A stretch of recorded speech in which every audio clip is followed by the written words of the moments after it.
Hello and welcome to another Daily Muppet. On this fine Wednesday, June 25th, United are close to a deal for Bryan Mbeumo to add their second fairly prolific attacker to Ruben Amorim's team to solve the big problem that was identified: goals, goals, goals. 2 out of 3. We're nearly there. We're so close on Bryan Mbeumo. We're going to talk about that. There has been a lot of movement on outs and things like that too. After a little bit of a lull over a couple of weeks where I know it was boring and I know it was frustrating hearing me repeat myself and saying, look, it's not that nothing's happening. They're just moving forward a little by little, little by little. A lot of contacts, a lot of things being lined up, and at some point, the bucket will tip and the avalanche will come. Well, not quite an avalanche yet, but we're getting a lot of progress on deals, on ins and on outs coming soon. So I want to talk about all of that today, and it could not come at a better time. We have about 12 days until players are returning, and 19 days until the first preseason game, something like that. And not much longer till the tour. So a lot to get done. Still, a lot needs to happen, and the outs are very likely as important, and the ins in that respect, even if not just for financial purposes, for the purpose of giving Ruben Amorim the team that he wants. On Bryan Mbeumo, as I shared yesterday in the live, if you missed it, it was my understanding as of yesterday that the talks following that second bid had progressed to a point where Brentford and United were very close, that the overall package kind of and base fee was fairly much set. They're pretty happy with all of that, and they were discussing the nature of the add-ons and payment details, getting down into the nitty-gritty of what gets a deal over the line. Very, very close on all of that. That was being discussed yesterday. I did share that in yesterday's live. Make sure you attend the afternoon ones as often by the afternoon videos. I'm starting to get some updates throughout the day of things that are happening and can give a little bit more detail from the morning, which I'm trying to do these kind of summaries to keep everybody up to date. So I do appreciate that, and I do appreciate everybody following, and hopefully there's a lot more we can start to talk about again now as we ramp things up. But yes, things had progressed very much for Mbeumo over the day since that second bid moved closer to the point where, as I understand it, both clubs fairly certain that this is happening in the near future. This has been confirmed this morning that by other sources that this is exactly where the deal had landed, that they were discussing add-ons, that they were getting close to the deal, that the base fee and such was agreed. So confirming what I shared in yesterday's live. Now, our good friend Sully has said that from his perspective, from his information, the deal is fully agreed. While I cannot confirm this as of yet, um, myself in that respect, I do rate our friend and have a good working relationship with Sully, so I do trust him as well on that front and take strong note of that. I will say from whatever checks I can do, I wouldn't be surprised to see a little bit of pushback against that, saying, nothing imminent on this, but we'll see where it lands. Either way, I feel confident in saying that we were getting this thing done, and that Bryan Mbeumo will be the second signing of the summer for us, and we need it. We need it bad. We need it. Between Bryan Mbeumo and Cunha, we're adding 35, 36 goals to the team in positions where the front three as a whole scored. I think the starting front three scored as a whole like 14 over the course of the entire season by players who played the most minutes in those positions. So huge, huge improvements. And very important to note a couple of things on this Mbeumo thing as well, as I've heard a bit from the perspective side of the player. Number one is that being a United fan growing up was definitely a significant factor influencing the decision that kept him going towards United despite interest from others, or helped United to convince him when he was looking at potentially other options that might have been on the table. So that was a big factor from the player's perspective. Since kind of deciding to go to United, he's never wavered in that and has been fairly sure this is where he wants to go. As long as United have remained engaged in it, they felt confident of that. And I know that as well from the player's perspective, there's a pretty strong expectation now that we're about there and that the deal is about done. So it may take, again, it may be a there may be take a little bit of time to get something formal on this kind of announced, and the players on holiday as well. So I would expect he does not actually arrive to the club until closer to training. We may get an announcement pending agreement, but that might take a few days to occur, maybe not quite as imminently as we would hope, but that's pretty normal with the deals, that they take a little bit of time to get all those details and things fully sorted out to where that can happen. So we'll see, but yeah, I would definitely say everybody feeling pretty good about this one, and we are on our way. If I can confirm anything else, great. But we are very, very, very, very close. And again, not to say we might get some here we goes or some Ornsteins and things like that, but the club announcement may take a little bit longer or something. We'll see. But yes, we are very, very close either way. Um, I would almost be able to consider this one a done. And again, as of yesterday, the stage they were at with the talks, you're virtually on the cusp of full agreement there, and at the stage where it falls through on a 0.001 chance of something like that once you've reached those kind of stages. And nobody wants that. Everybody wants a deal, and the player is pushing for it as well. So we can consider pretty much Mbeumo to be about our second signing of the summer. Um, Very, very close either way. Whether totally done or very close doesn't matter to me. We're very close. That much is for sure. On Jadon Sancho, there has been a lot on that. Um, here's the thing on Sancho. There's a lot more interest than I potentially thought there would be, to be quite honest. A lot more interest than I thought, and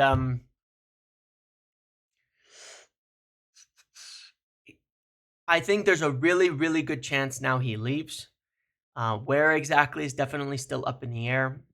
My understanding of the situation is that while he would potentially prefer or lean towards a move like Napoli or Juventus, which I'll talk about in a second, um, you know,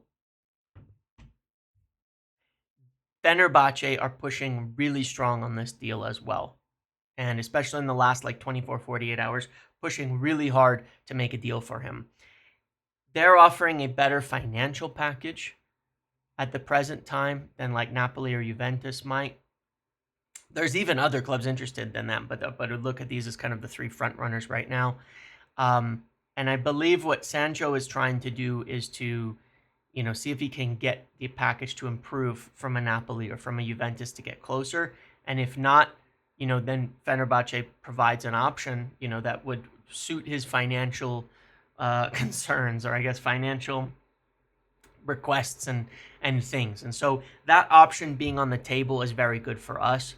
There are more discussions with Juventus set to happen today per DiMarzio. I do believe that is correct, or at least there's more talks between player and club and things like that over the next 24 hours. So this is very good. This is very, very good news. Remains to be seen which one he attends to, but either or, it should work. And again, probably he's leaning towards wanting the Italy move, where staying in the top 5 leagues, big clubs in Italy. Obviously, there's been a lot of success with English players and United players moving over to those areas in recent times and having success.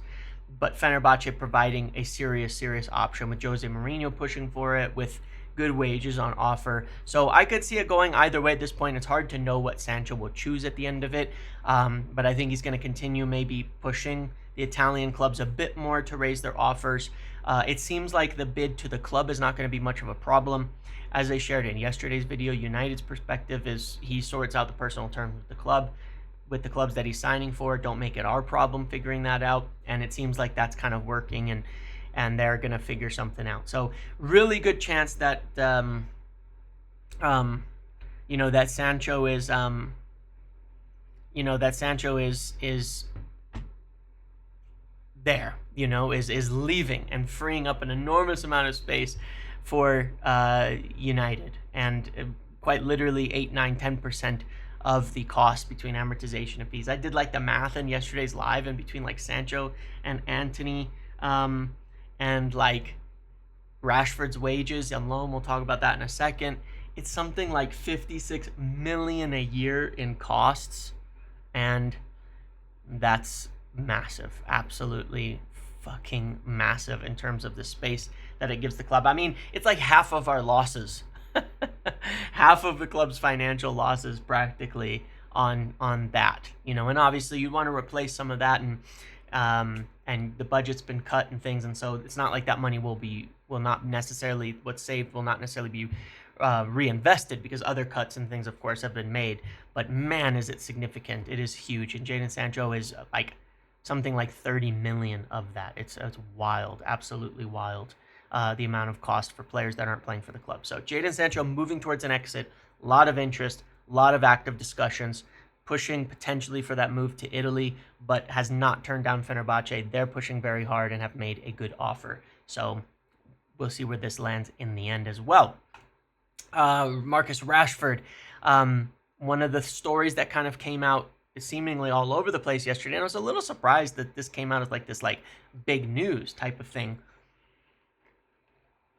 because if you've been following the videos and lives and all of that, you'll know we've been talking about this for a while. Even had a fun kind of discussion about this with KG on the red carpet on Monday, that Barcelona still want Marcus Rashford after they sign Nico Williams, that his versatility is key, that they're very likely to see him as a player who could play centrally, rotating with, Lewandowski, playing on both sides, all of that. But in addition, as I think it was maybe Friday's video, I said I believe that Barcelona are going to sweat us on this a bit. Maybe it was over the weekend, that they're going to sweat us on this a bit. They're going to try to force a loan. They're going to try to force a loan move that, where we have to accept that because they're not going to want to pay. Now, I do think United in the end, which I said will accept a loan for Marcus Rashford.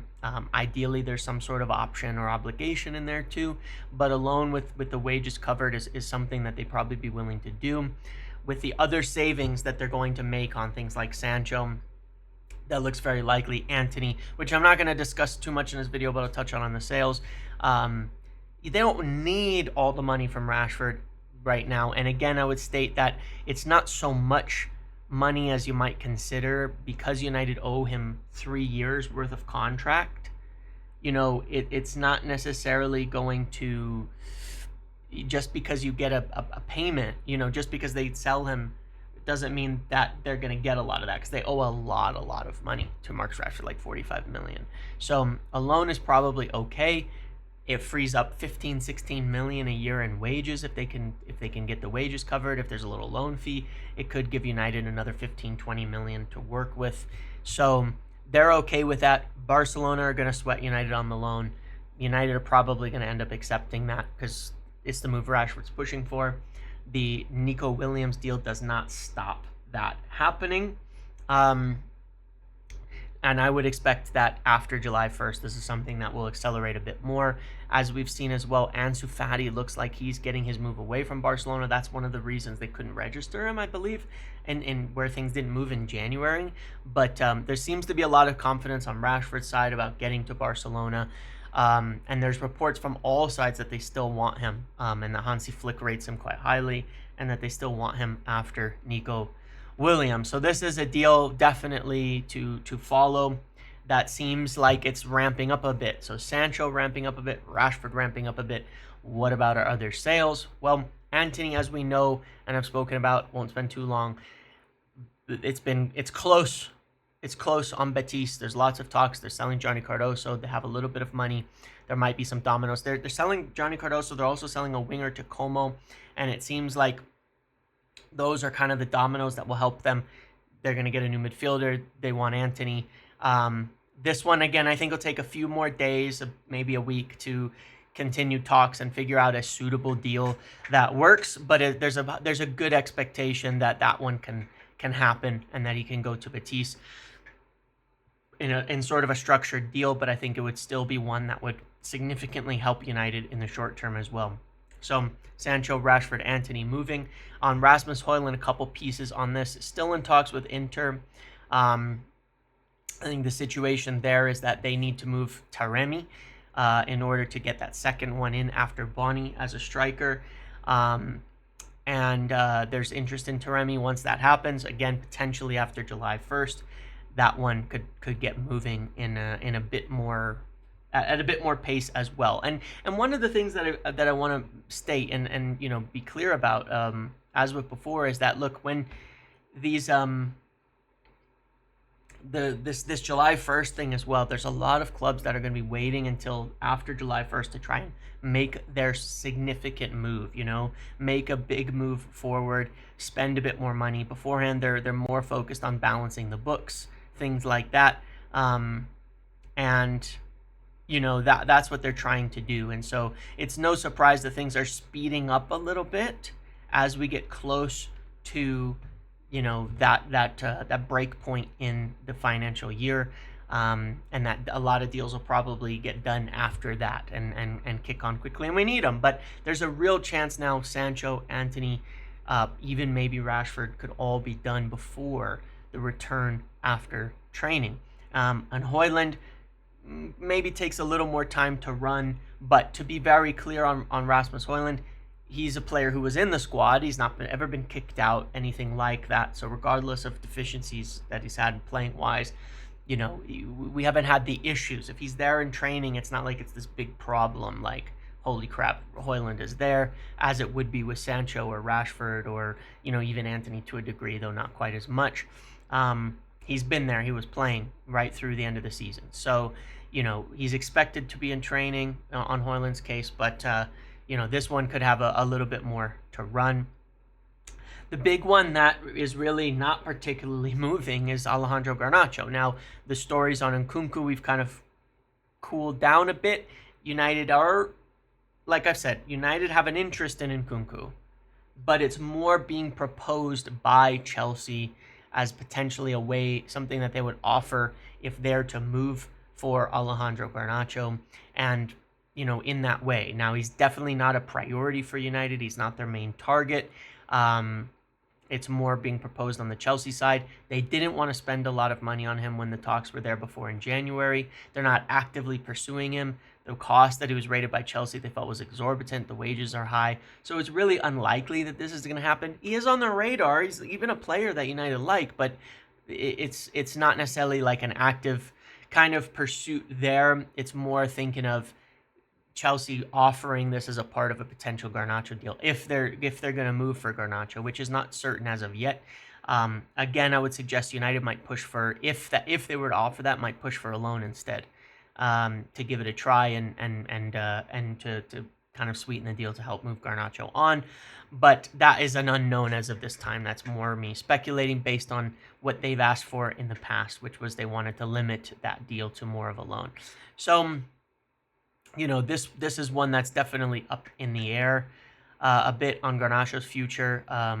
If Chelsea get back in the mix, I think United would ask for some other players.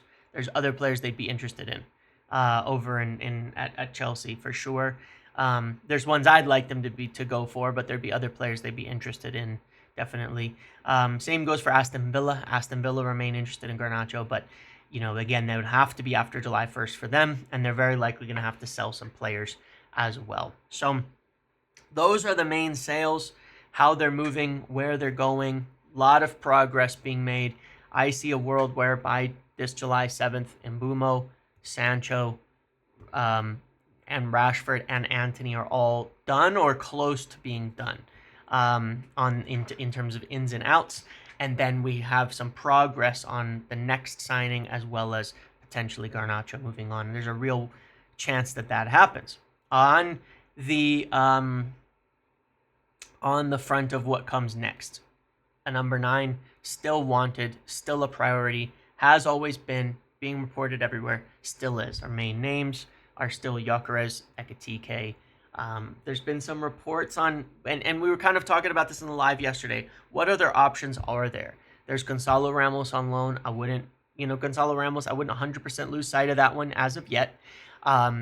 I look at players that they've liked in the past. That's why I brought up Ollie Watkins. If there's something that could come to the table there between them and Villa. Who else was I thinking about? Do they go for some sort of stopgap after getting these other two good ones? If they can't get one of their top targets, do we look again at someone like bringing Danny Welbeck back? Do we look at something like that? I wouldn't rule that out entirely as well, just to bring some experience in if we can't get one of our top targets, and they would probably be happy with that.